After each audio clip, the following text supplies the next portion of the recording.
मियां साहब, क्या जरूरत थी ये सब कुछ करने की? सुकून से हुकूमत करते, बलूचिस्तान को कर देते ईरान और इंडिया के हवाले।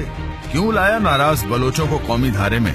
इंडिया को भी नाकाम किया और ईरान को भी नाराज किया। मुसलसल 13 साल की मेहनत से पाकिस्तान को अंधेरों में डुबाने की कोशिश हो रही थी। क्यों बिजली के मंसूबे लगाकर 13 साल की मेहनत पर पानी फेर दिया? क्यों पाकिस्तान में अमन को तरजीह दी? पाकिस्तान के दुश्मनों की मेहनत पे आपने 2-3 साल में पानी फेर दिया। मियां साहब, इतने सस्ते खून को आपने क्यों इतना कीमती बना दिया कि आपके दौरे हुकूमत में कातिलों को फांसी दी जाने लगी? मियां साहब, क्या जरूरत थी कराची की रोशनियां वापस लाने की? हमारे हुक्मरान तो कराची वालों की लाशों पे खड़े होकर मुक्का लहराते थे। आपने क्यों ललकारा मासूम शहरियों के कातिलों को?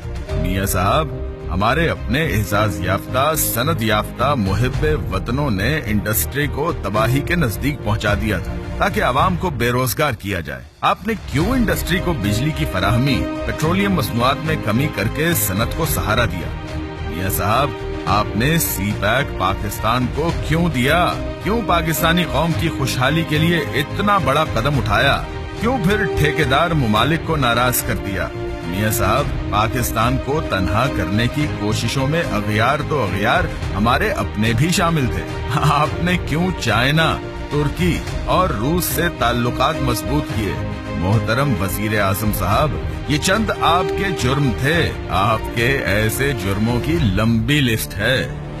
आप फरिश्तों जैसी हुक्मरानी करते, एनआरओ करवाते, 8000 लोगों के केस खत्म करते, कातिलों को भी माफ करते, कौम का खजाना लूटने वालों के लिए भी आम मुआफी का ऐलान करते, पाकिस्तानियों के सर फख्र से बुलंद हो जाते, और सबसे अहम बात, आप मुअज़्ज़ज़ जज साहिबान को इज्जत न देते बल्कि 3 नवंबर का इक़दाम करके जजों को सड़कों पे जलील करते।